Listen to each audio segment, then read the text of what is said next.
Rack. On se retrouve encore une fois sur le jeu Spellbreak. Alors juste avant de commencer à parler du jeu, on va juste parler un peu de l'introduction, de la nouvelle intro de mes vidéos. Donc comme vous avez pu le constater, elle est un peu meilleure que mon ancienne, c'est-à-dire que j'ai vu un ami avant-hier et en fait on a parlé un peu de mon introduction et de comment en fait il estimait, à quel point il estimait que mon introduction était bien ou mauvaise. C'est vrai qu'il l'a pas mal critiqué dans le sens où elle faisait plutôt vieille, elle était plutôt de mauvais goût, c'est-à-dire que les couleurs n'allaient pas très bien ensemble. Alors je vous avoue que en tant que nouveau youtubeur et nouvelle personne sur tous ces sites, tous ces applications de, de création de vidéos et de création 3D, je vous avoue que j'étais plutôt fier de moi quand j'avais réussi à faire cette courte intro. Mais après coup, en repensant à ce qu'il m'a dit et en regardant d'un œil un peu plus critique, je me suis dit que effectivement c'était un peu une introduction un peu nulle. Donc du coup j'en ai refait une. J'espère qu'elle vous plaira mieux que la précédente. Et puis du coup on va se lancer maintenant sur le jeu. Alors j'ai vu quelqu'un qui a posté un commentaire qui m'a demandé si le jeu n'était pas fermé déjà. Je lui répondrai que non. Comme vous voyez là, il reste maintenant 68 jours et 6 heures avant que le jeu ferme, c'est-à-dire un peu plus de 2 mois. Donc on a encore un peu plus de 2 mois pour s'amuser sur le jeu avant qu'il ne ferme définitivement. Alors c'est clair que toute progression jusque-là sera perdue, mais de toute façon l'important là pour moi c'est pas vraiment de faire beaucoup de vues, c'est pas vraiment de faire des vidéos sur des jeux connus, c'est vraiment plus de faire des vidéos sur des jeux qui me plaisent et de sortir du contenu pour montrer un peu, pour partager ce que je fais quoi. Donc là, en ayant déjà testé la dernière fois toutes les classes disponibles, ce qu'on va faire maintenant, c'est qu'on va recommencer, et on va jouer un peu les classes qui nous tentent le plus sur le moment. En l'occurrence, on va rejouer Pyromancien. Alors, comme vous pouvez le voir, j'ai déjà modifié la compétence de l'âme. C'est-à-dire qu'avant c'était intelligent, maintenant j'ai passé à curiosité. Pourquoi? Parce que ça augmente les chances de trouver un parchemin supplémentaire. C'est-à-dire que souvent on arrive en fin de jeu et on n'arrive pas tous les parchemins, tous les points dans l'âme, le corps et l'esprit. Je trouve ça un peu dommage, c'est vrai que ça fournit quand même quelques bonus assez utiles. Et autre point important, peut-être le plus important de la compétence, c'est que la vitesse de lecture du parchemin augmente de 100%. Qu'est-ce que ça fait? Ça fait que si on est en game, on peut plus facilement voler des parchemins aux adversaires, c'est-à-dire qu'ils ne regardent pas pendant 2 secondes, on a le parchemin au lieu de 4. Euh, on peut prendre un parchemin plus vite dans une bataille. Pas forcément le voler, hein, c'est-à-dire que si on ouvre un coffre et qu'on est en bataille contre un adversaire, on a peut-être le temps de prendre le parchemin avant de se faire tirer dessus. Alors qu'au bout de 4 secondes, bah, c'est presque sûr que vous n'avez pas le temps de le prendre. Et donc du coup, je préférais curiosité à intelligence des bonus que ça apporte. Ensuite, évidemment, on va prendre toujours vigueur et mystique. On n'a pas vraiment d'autres possibilités. Il faut qu'on soit flamme rang 7 ou alors terre rang 5 pour obtenir de nouvelles capacités. Ou glace rang 7, rang 7. Ouais, c'est principalement des rangs 7 pour l'esprit. Bon, c'est pas grave, hein. On va arriver rapidement, je pense, au niveau 7. Donc là, on va jouer du coup avec le pyromancien. Je vais voir un peu les compétences auparavant. Je crois pas qu'on les avait tellement observées. On avait un peu observé les attaques qu'il avait, mais pas les compétences spéciales. Donc combustion, embrase la cible 2 secondes lors de l'impact direct. Rayon d'explosion de la boule de feu plus 200%. Donc ça c'est plutôt bien, ça permet de faire des dégâts de zone. Ça permet de faire des dégâts sur le temps aussi sur l'adversaire. Luciole, donc immunité à tes murs de feu, ça c'est bien. Et entrer dans ton mur de feu vole 2 secondes. Donc c'est vachement pratique, ça nous permettra de prendre un peu de hauteur avant d'utiliser la magie pour voler. Ça nous permettra aussi plus de mobilité. Pourquoi? Parce que quand on place le mur de feu, généralement on est quand même un peu bloqué par le même mur qu'on a posé. Euh, Pyrolyse, mur de feu plus 100% de points de dégâts. Donc un mur de feu nous servira plus comme une compétence d'attaque à ce moment-là. Pendant 2 secondes évidemment. Et incendie, à l'impact de la boule de feu, ça cause 600 d'infligeant embrasement aussi. Donc en fait ça va répartir des dégâts aux alentours de l'impact de la boule de feu. Donc on va confirmer, on va se lancer directement dans une partie. On se retrouve dès que la partie est lancée dans le lobby, comme d'habitude, et puis à tout du coup. Et on se retrouve du coup dans le lobby. Alors j'ai appris un truc en regardant une vidéo. En fait, si vous tirez avec, la main droite, en n'ayant pas de gantelet, en fait, vous tirez du mana pas coloré, c'est-à-dire du mana d'une couleur non répertoriée, on va dire. Évidemment, ça fait moins de dommages. Par contre, vous pouvez voir que ça a une énorme portée. Hein. Bon, moins que la boule de feu quand même, mais quand même. Ça veut dire que vous n'êtes pas complètement non plus complètement sans défense, quoi.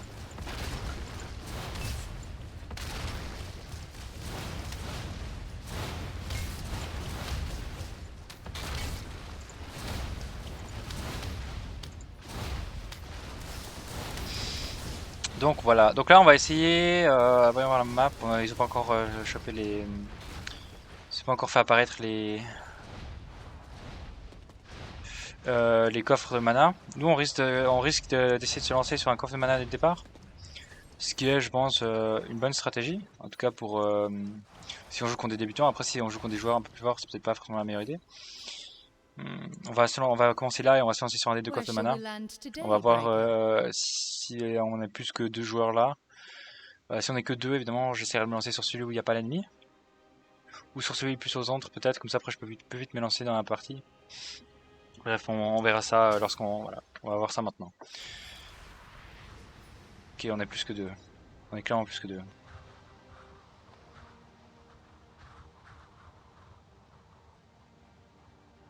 Donc on va essayer de choper un coffre en mana, on va l'ouvrir dès le départ et on va s'en éloigner le plus vite possible. Pourquoi? Parce qu'un coffre en mana c'est un truc qui attire les ennemis. Et donc du coup, on va quand même essayer de pas trop en attirer vers nous quoi. Ah, donc on ouvre et on s'embarre.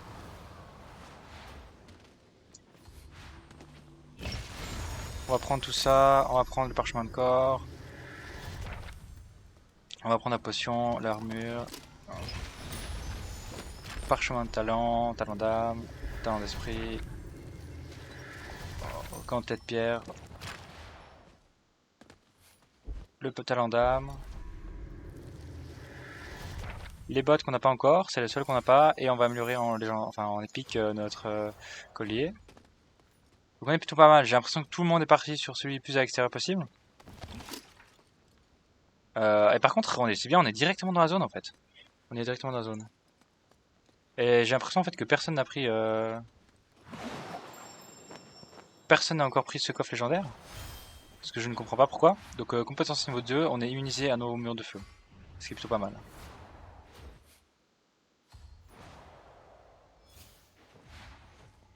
Donc là on va ouvrir le coffre. Alors je ne comprends pas pourquoi les joueurs ne sont pas venus prendre ce coffre.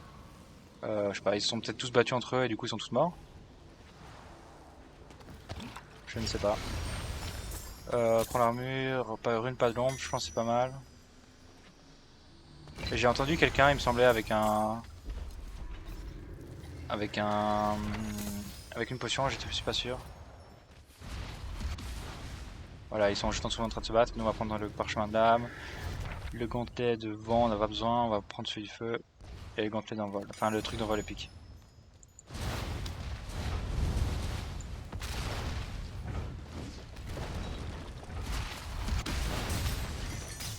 Là on l'a tué.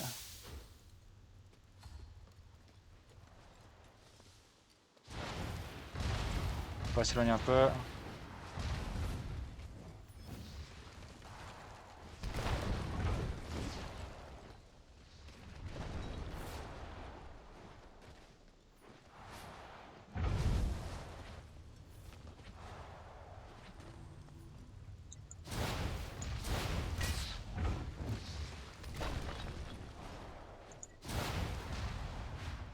Donc là on va essayer de tuer l'adversaire sans pour se prendre masse de dommages.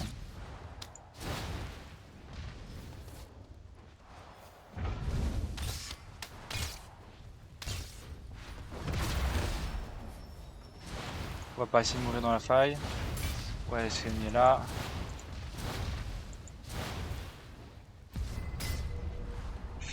Ouais, on va rester par là. J'ai un peu des bugs là, je ne comprends pas pourquoi. On va essayer de prendre les manas, les compétences mana, enfin... Ouf, on peut améliorer notre gant de feu, on va prendre des fragments. Et là on va se recharger un peu notre bouclier.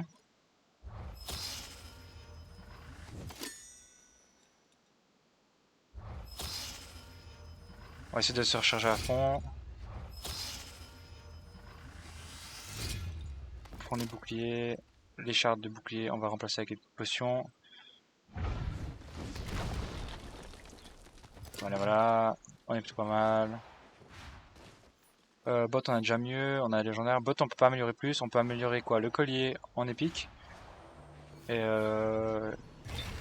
le gantelet, enfin le collier, pardon, en légendaire et la ceinture en épique. Ou en légendaire.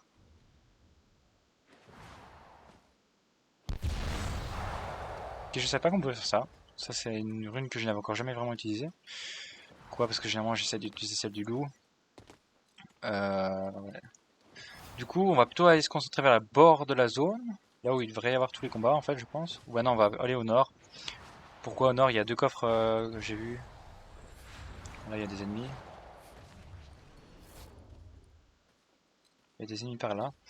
On va essayer d'aller prendre les deux coffres légendaires au nord. On va essayer de compléter notre. On va essayer de compléter notre compétence peut-être. Enfin notre compétence, notre stuff. Ouais, il y a un ennemi là.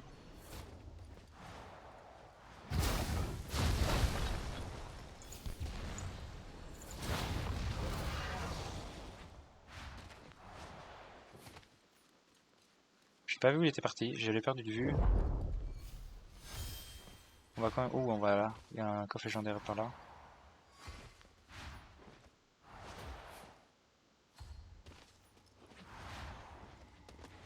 Alors là, on va l'ouvrir et on va s'en éloigner.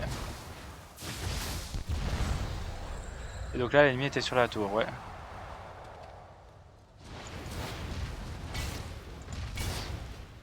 Et là, c'est bien parce qu'en fait, on peut viser un endroit où il n'y a pas vraiment le choix de sortir.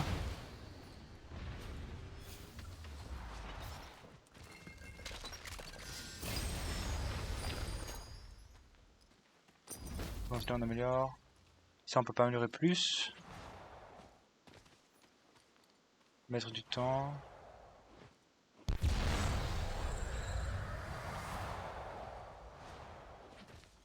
J'ai perdu de vue ennemi, je ne sais pas où il est. On n'entend rien non plus, donc il est assez discret. Il se dissimule bien. Ah, il est là.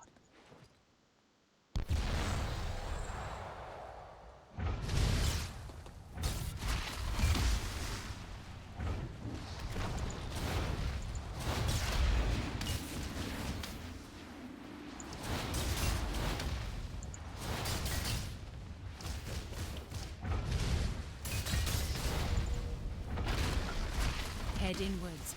The spell storm is moving.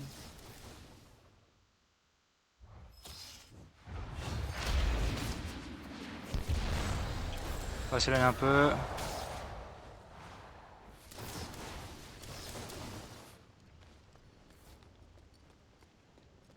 On va se cacher.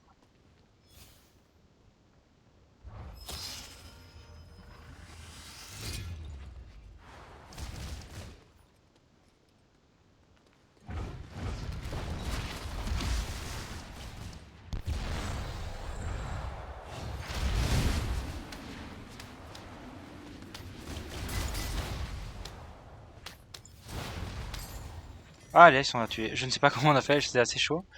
C'était assez chaud. On va récolter notre armure. Enfin, récolter, on va régénérer notre armure.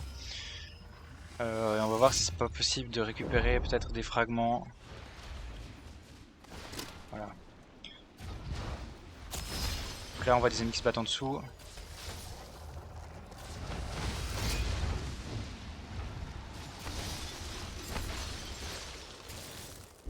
On va aller par chemin de corps. On va prendre des potions.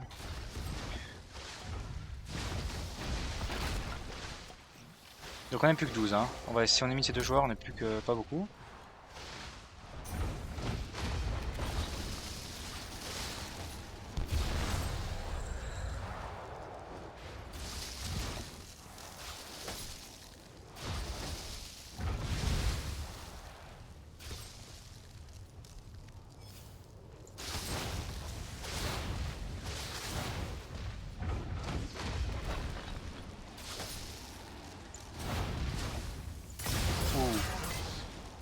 Là, il nous a mis cher. Il nous a mis cher.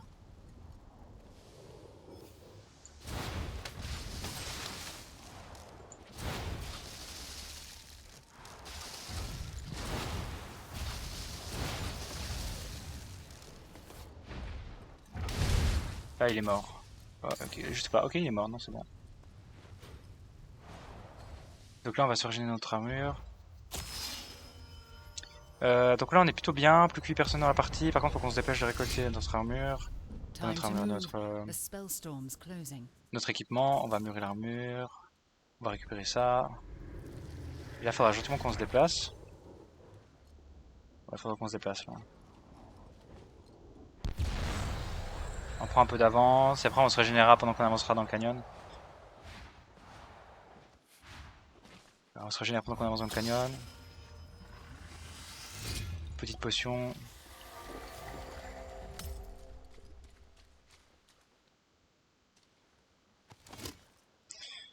Petite potion, ça on va remplacer par la petite potion. Parce qu'en fait, le bouclier c'est plus important là. Parce que la plupart des sorts vont d'abord endommager notre bouclier. Et après notre armure. Enfin, d'abord notre armure, pardon, et après nos points de vie. Du coup, ce qu'on veut là, c'est plutôt des potions d'armure. Pourquoi? Parce que si on est dans un combat où on se sent plutôt mal, on va pouvoir en sortir assez rapidement et pouvoir se régénérer nos points de vie. Là, on va essayer de rester plutôt calme, plutôt doux, pas trop bouger. Comme ça, on entend un peu venir les ennemis. Ce qui n'est pas le cas maintenant.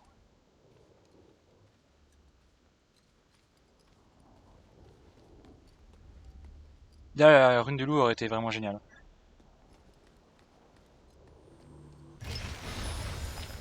Rune de sang de loup. Non.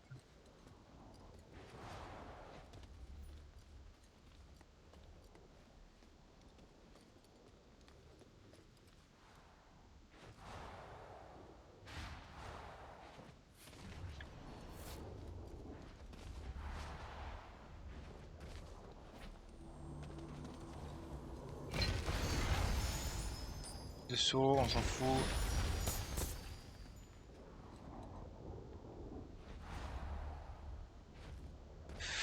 Nous, il nous faut pas une rune de saut, nous, il nous faut une rune de sang de loup. Quant à faut qu'on se barre un petit peu. Keep an eye on the storm. It's moving in.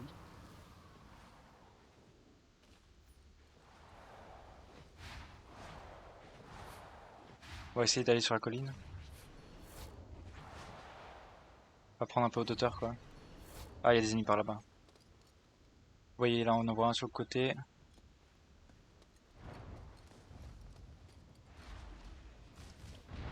Ok, ils sont en train de venir par là, faut qu'on va se dissimuler un peu. Derrière. Alors, on l'a un peu écarté. On est niveau 4, donc on est niveau max.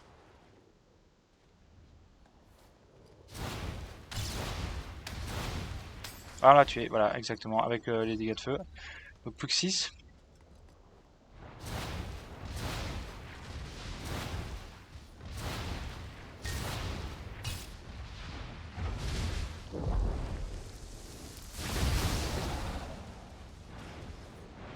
Ok, ils sont en haut de la tour. Donc c'est bien, on a quand même un sort qui peut nous permettre de bouger en haut.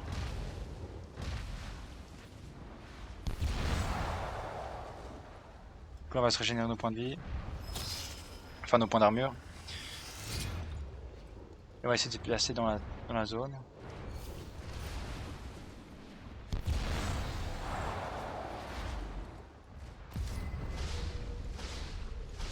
Get moving, Breaker. The spell storm's coming. La zone se passe par là-bas.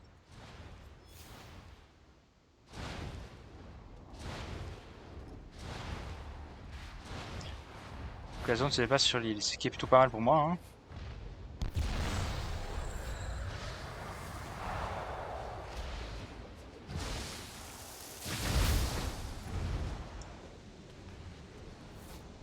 On n'est plus que 3. Head inwards. The spell storm is moving.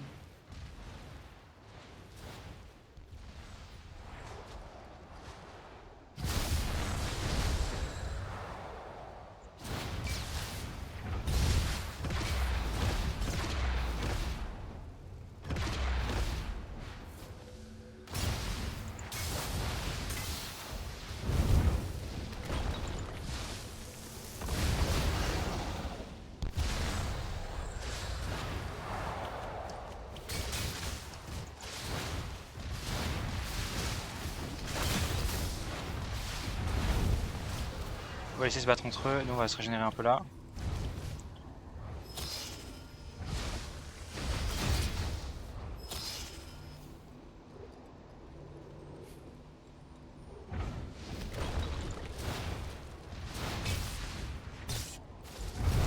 Excellent. On va plutôt se barrer.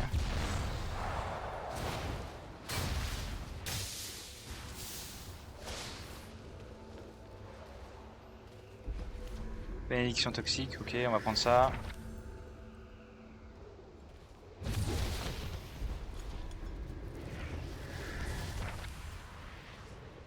Alors que là on est plutôt bien, on va laisser se battre en bas.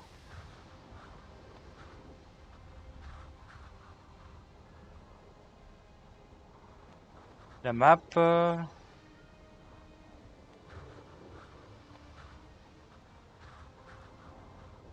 Fermeture de la tempête magique.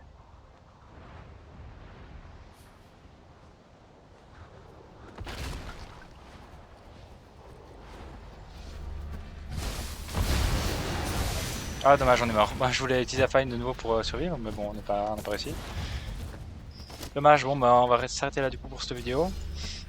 Merci à tous encore d'avoir suivi cette game avec attention. Et du coup on se dit à la prochaine.